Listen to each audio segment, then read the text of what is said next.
First up, two deadly blasts rocked the Afghanistan capital Kabul this morning. At least 29 people have been killed and 45 others injured in the blast.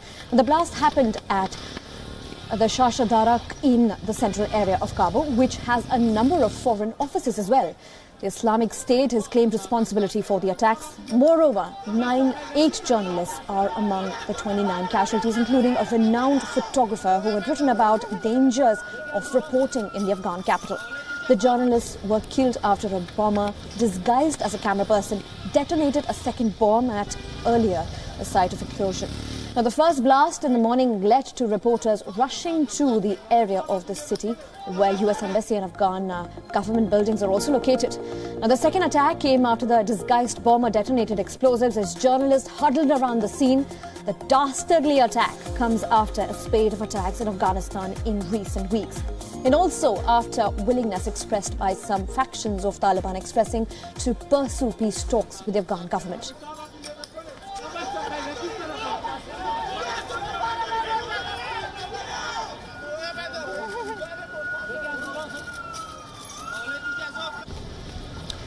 Meanwhile, another suicide car bomb attack took place in Kandahar region of Afghanistan. 6 soldiers have been wounded, 11 civilians killed and 9 others were wounded there. Now, according to Afghan Ministry of Education, 12 madrasa students have also been killed in that blast. The attack was targeted on a NATO convoy.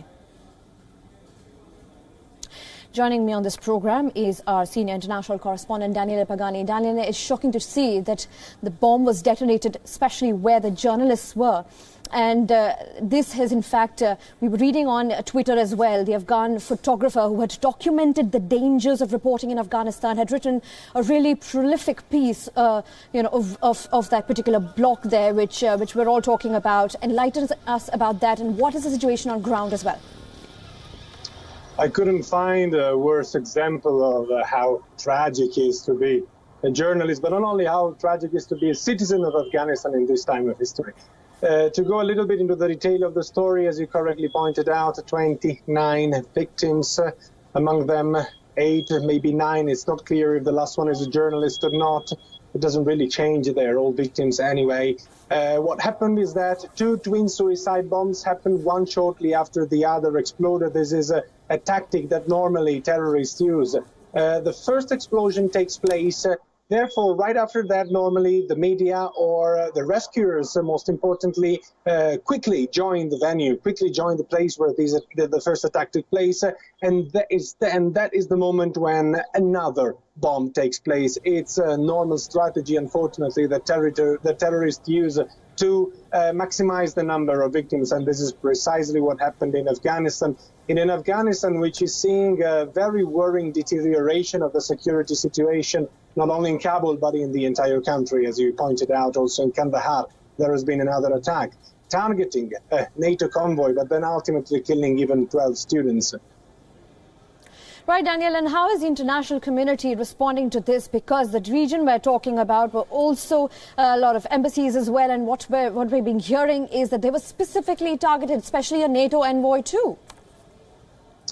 The targeting NATO forces in Kandahar, specifically a convoy where Romanian soldiers were, it has been a constant. The Taliban and the Islamic State of Khorasan province, which is what we call the chapter of the Islamic State present in Afghanistan, declared war against all foreign troops. So the pattern of their attack is obviously against foreign troops, but also against all those people who are not, so to say, afraid to live under government control. This is also psychological warfare. Taliban and the Islamic State wants the people of Afghanistan not to feel safe anywhere. This is a way to show that the government is not capable of granting safety to them, and therefore the government is incapable of ensuring the future of Afghanistan because it is too much an ally of Western forces and foreign forces who are ruling over Afghanistan. So this is unfortunately the status of Afghanistan.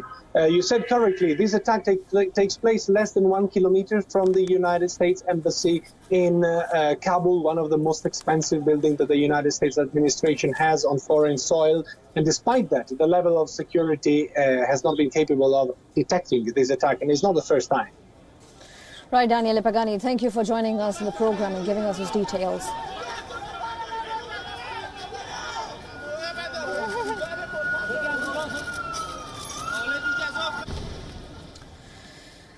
Heart-rending visuals there, but he's a designated terrorist. Moving on, and the mastermind of 26/11 Mumbai terror attack, and it seems that Hafiz Saeed is now eyeing a possible alliance with Khalistani hardliners in Pakistan. The Milli Muslim League, or the MML as it's called, the political offshoot terror outfit Lashkar-e-Toiba, held a convention at the Nankana Sahib Gurdwara in Lahore. The move is being seen as an attempt by the terror outfit's political front to form an anti-India front. The convention was organised by Hafiz Saeed with the help from the Secretary General of Pakistan's Sikh Gurudwara Prabandhak Committee, Gopal Singh Chawla, who is also known for his demands of a separate Khalistan in the state of India.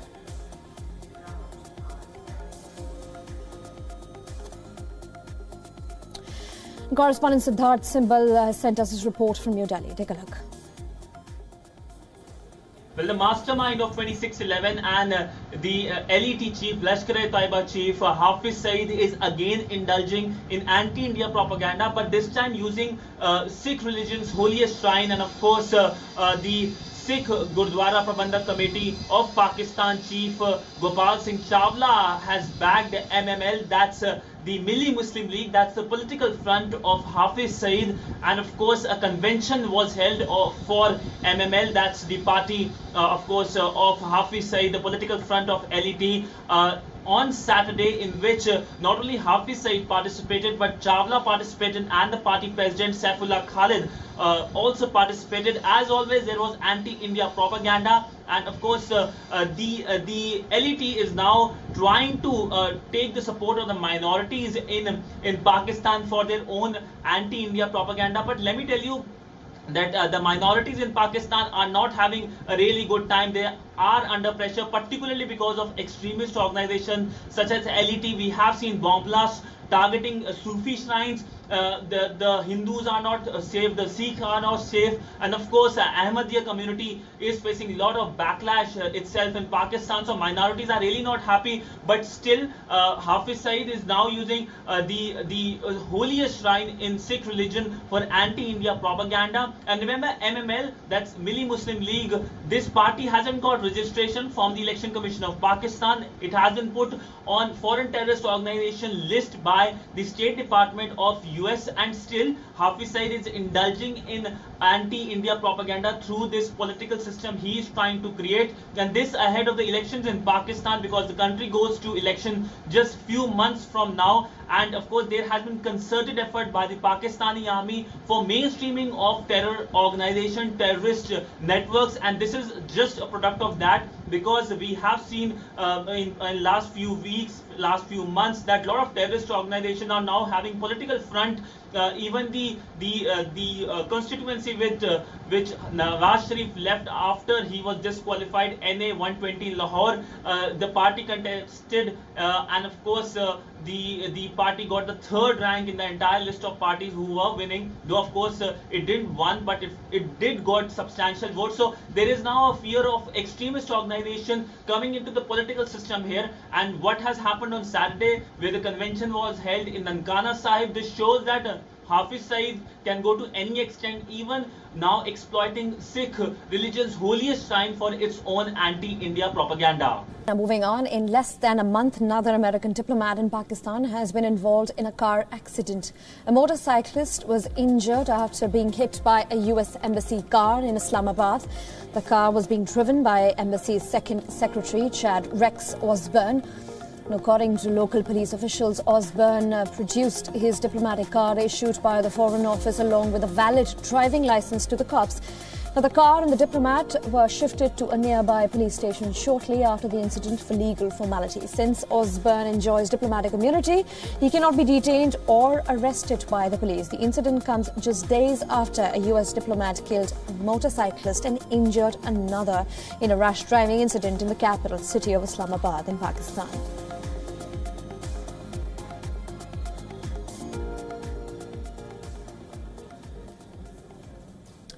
Joining me live on the program is our senior international correspondent Ramesh Ramachandran. Ramesh, second incident that has come to light. What is the fate of the two diplomats here? Yes, indeed, it's happening with alarming regularity, isn't it, Jessica? As you mentioned there, this is the second incident in less than 1 month to hit the US-Pakistan ties. As you mentioned there, on the 7th of April, The defense attaché of the U.S. Embassy in Pakistan was similarly involved in an accident, in a road accident, and that case is pending with the Islamabad High Court. The court has said that he cannot travel outside of Pakistan until the court disposes of the case. But that said, diplomats enjoy immunity under the Vienna Convention, so it remains to be seen about the fate of the defense attaché Colonel Joseph Emmanuel Hall. And yesterday, again, in a similar incident, we heard that the U.S. diplomat Shad Rex Osborne was involved in a hit-and-run case in which he allegedly hit a motorcyclist in the capital at about 9:40 p.m. local time. So these are two incidents that happened in the last few weeks alone. And it remains to be seen where the relationship between the U.S. and Pakistan goes from here. Jessica? And a man of Pakistani origin has been appointed the new Home Secretary of Britain, Sajid Javid, who is the son of Pakistani immigrants to Britain. He's replaced Amber Rudd, who resigned following controversy over the treatment of Windrush generation migrants. Now, Javid has previously held various posts in the government, including that of Secretary of State for Communities and Local Government and Economic Secretary as well. He is the first member of the minority community to hold the high office in London. Mayor Sadiq Khan, who too is of Pakistani descent, is the other person from the minority group holding a high office in the country. To ensure that that happens. I believe I have addressed the issue. Joining me live on the programme is our London Bureau Chief, Mandy Clark. Mandy, this wasn't surprising because if you remember during the snap elections in the UK earlier last year, this controversy had surfaced but didn't really take shape back then.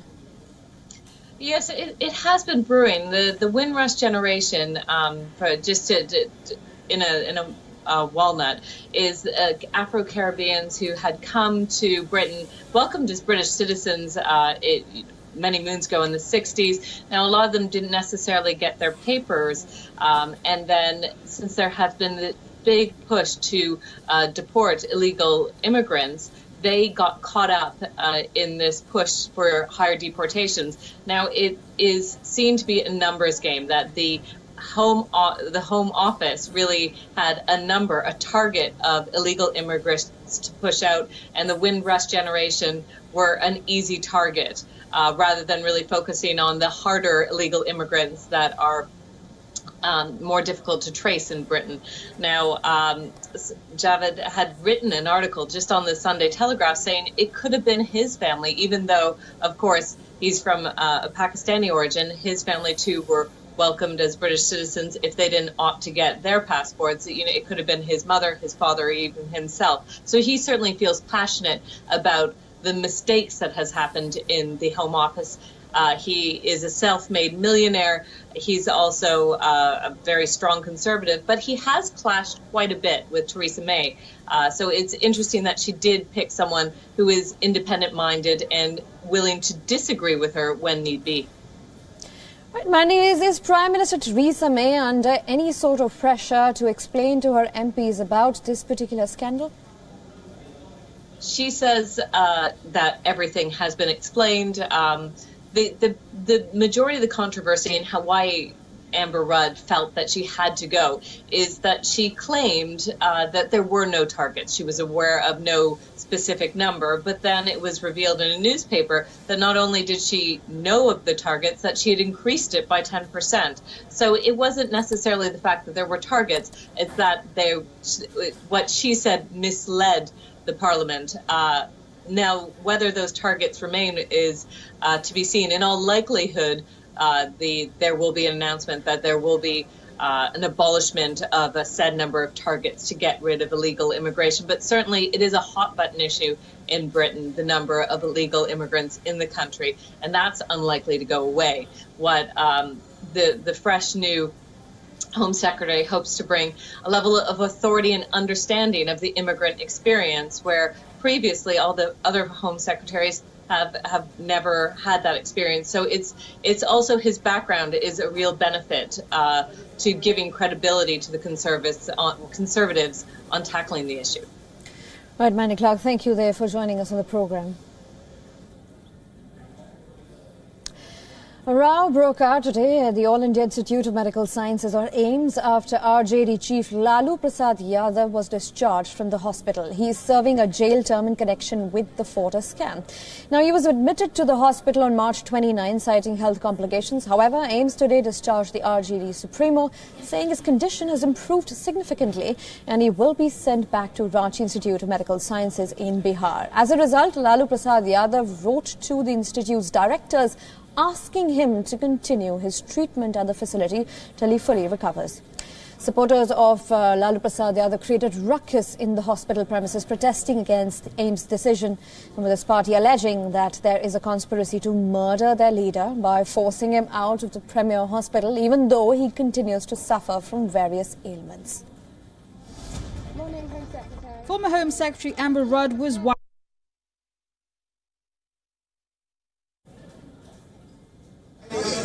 Earlier today, Congress President Rahul Gandhi met the RJD chief at AIIMS Hospital. Pictures showed both the leaders chatting and posing for photographs. Lalu Prasad Yadav received flack as the opposition claimed he looked fit enough to go back to Bihar. Now, Gandhi was also criticised for meeting a corruption convict. A day after the Islamabad, in fact, he slammed the Modi government for corruption. Pardon me.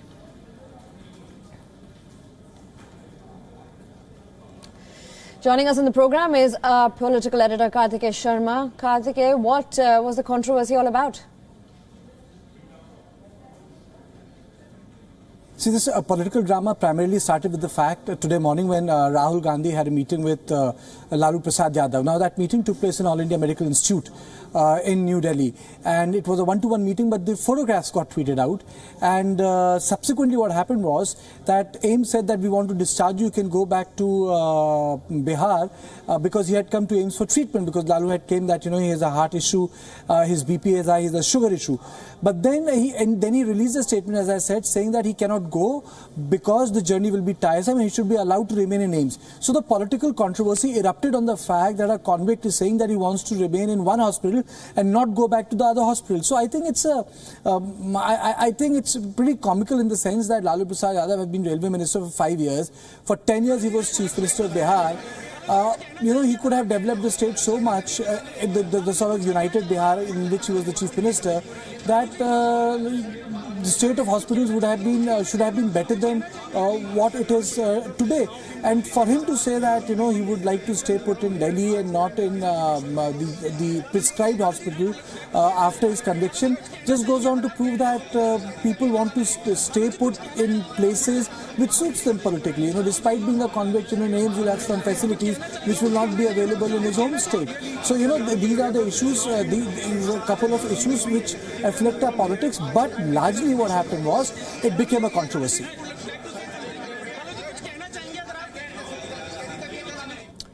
Karthikeya, he finally left the prison, but doesn't it show sorry state of politics in India? No, he had to leave the hospital because the hospital claimed that he is fit and fine. Lalu is a convict in the Fortis scam. Now, Fortis scam took more than 2 decades to come to conclusion. And the reason is that Lalu has not only been convicted in a case, he has been convicted in a number of cases in Fortis scam. So his tenure inside the prison can be really long. But then ultimately, when there was public pressure, he had to move out. But what it also did was that Rahul Gandhi was there. So it goes on to show that, politicians can talk about corruption, but when it comes to politics, corruption does not matter. So Yediyurappa in Karnataka can be the chief minister candidate who can, who went behind the bars. Lalu Prasad Yadav can be very comfortable with Rahul Gandhi, the president of the Congress party. So in politics, the sad part is that the corruption does not matter unless, till it impinges upon you. Till politicians or political faces help you win elections, it doesn't make a difference to anyone. So I think it just tells you a very sorry state of affair. Thank you, Karthikeya Sharma, for joining us with those details there. Now, moving on, the world is celebrating the birth of Gautam Buddha, who is the founder of Buddhism. And to mark this auspicious day, Indian government has sent most revered relics from Sarnath to Sri Lanka for public display. This is the second time that Indian government has taken an initiative to exhibit sacred relics of Lord Buddha in Sri Lanka. The first such initiative was taken in the year 2012. The move highlights the shared Buddhist heritage of India and Sri Lanka, which has led to a spiritual bond between the two countries. Just yesterday, Prime Minister Modi had said that his government is taking initiatives to develop infrastructure for Buddhist tourism. This will connect Southeast Asia to important Buddhist sites in the country. Now, India is home to 7 out of 8 most significant Buddhist sites in the world, yet it receives less than 1% of global Buddhist tourism. Prime Minister Modi has been emphasizing on Buddhism as a great link that connects India's Asian neighborhood. Many experts believe that Prime Minister Modi's engagement in Buddhist diplomacy is an attempt by India to emerge as a soft power. The Buddhist faith emphasizes on peaceful coexistence and has a huge presence in Asia as well.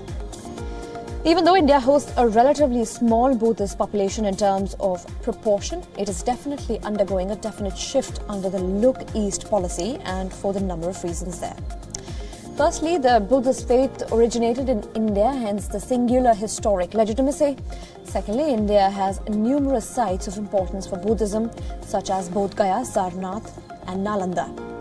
Now, the reason is that India has been nurturing an image of being a protector for the Dalai Lama and the Tibetan parliament in exile in the city of Dharamsala.